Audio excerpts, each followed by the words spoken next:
This video is not sponsored by Squarespace. Requiem for a Falling Star gives us Oscar-winning actress Anne Baxter as aging actress Nora Chandler, who's not too happy to learn that her personal assistant of many years, Jean Davis, is getting engaged to Nora's arch-enemy, the truly despicable Hollywood gossip reporter Jerry Parks. Nora hopes to solve this little conundrum by sneaking over to Jerry's house and lighting up his driveway with gasoline, causing his car to catch fire and explode just as it pulls up. But oh no, it turns out Jerry wasn't in the car at all. He had actually lent it to Jean, who was killed instead. This is a fun twist right out the gate, as it's always, okay, usually, enjoyable when the show changes up its format, even just a little bit, to keep things fresh. Now we all know that Mrs. Columbo is a big fan of the many famous people her husband gets to rub shoulders with, but this is the first and maybe only time we see Columbo himself get truly starstruck upon meeting Chandler. You know, Miss Chandler, if anybody ever told me I'd be standing here, right face to face with you, I've been in love with you all my life. I know. You never expected to meet a legend. Baxter herself is quite good in this. She's not as dastardly as Dale Kingston or as charismatic as Ken Franklin, but for a different type of killer, she works. She's likable and surprisingly humble, but not so much that she comes off as difficult to take seriously as a murderer. I really don't understand you, Sergeant, or your insinuations. Or whoever wrote this, I can't remember the next line. Cut it. Honey, what's the matter? I also think this is the first time the killer themselves genuinely likes Columbo as opposed to merely pretending to be polite so as to get him off their back sooner. Listen, that guy Philip in the picture, what does he do? He frame you in the end? You have seen it. No, I just had a hunch. While at times avoidant, she never outright tells Columbo to go fuck himself, although this guy does. And Lieutenant, as for you, you have an obtuse manner which some people find ingratiating. I do not. Do you follow me? Yes, sir. All of Falk and Baxter's scenes together are great, including when he has her tease his brother-in-law on the phone. Ask him how tall he is. George, how tall are you? Sorry, George, I gotta run. But the best is when she introduces him to Edith Head, a legendary costume designer who won 8 Oscars for her work, several of which are visible on the desk in the back there. She is to date the single most awarded woman in the Academy's history, and 1 year after this episode aired, Falk himself presented Head with her final Oscar, which she won for The Sting. You know, for me to hand out an award for clothes, Head was also the inspiration for the character of Edna Mode from The Incredibles, in case she looks particularly familiar to any of the younger generations who may be watching this. Just imagine dressing the 2 handsomest men in the world and then getting this.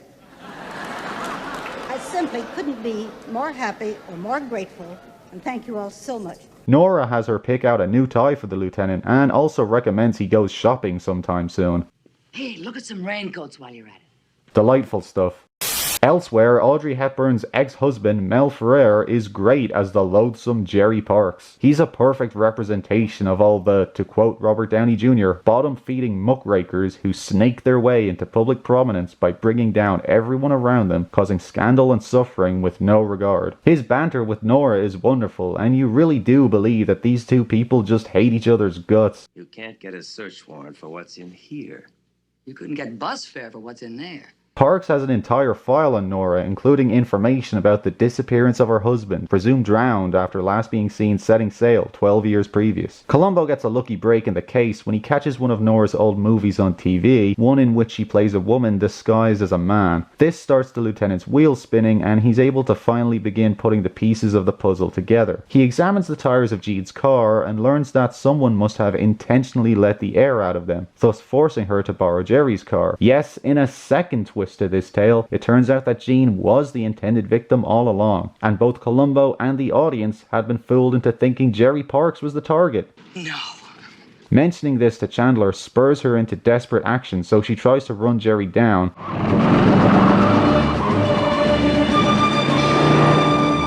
though he comes away with just a few scratches. It seems she intentionally botched it since she doesn't really want to kill him, but I mean, why not? Wouldn't it be a lot easier to get him out of the way while also leading Columbo's suspicions back to someone who was trying to kill Jerry and not Jean? Anyway, Columbo tells Nora he thinks Jerry has some kind of dirt on her and pretends that Jerry was carrying with him a Shriner's ring. Shriners basically being a Freemason-esque society for, I guess, old white guys. The significance of the ring is that Nora's late husband wore one too, and upon seeing the ring, she freaks out and runs home to check on her garden. But Columbo is waiting. See, it turns out that Nora's husband didn't die in a sailing accident at all, but was killed by Nora herself during a heated argument 12 years ago.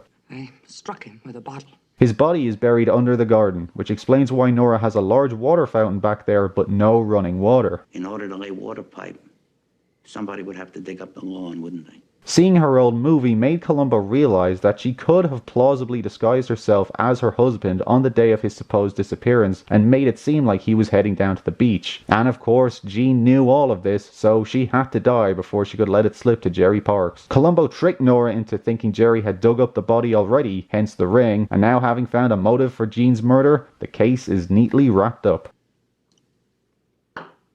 Well, I'll get a coat and we'll go. Yes, there's quite a lot of moving parts to this story, but the episode moves at just the right pace so as to never overwhelm you or make the plot too complex. Watching Columbo figure out what's really going on is a lot of fun, especially because this time round, the audience is figuring it out with Columbo. It keeps you guessing right until the end, and while there's no singular holy shit gotcha moment, seeing Columbo lay it all out at the end is still pretty satisfying. Requiem for a Falling Star is one of the higher points of an otherwise fairly uneven season, but we still haven't quite reached true greatness in season 2 yet. What? No, that comes next time. Doc?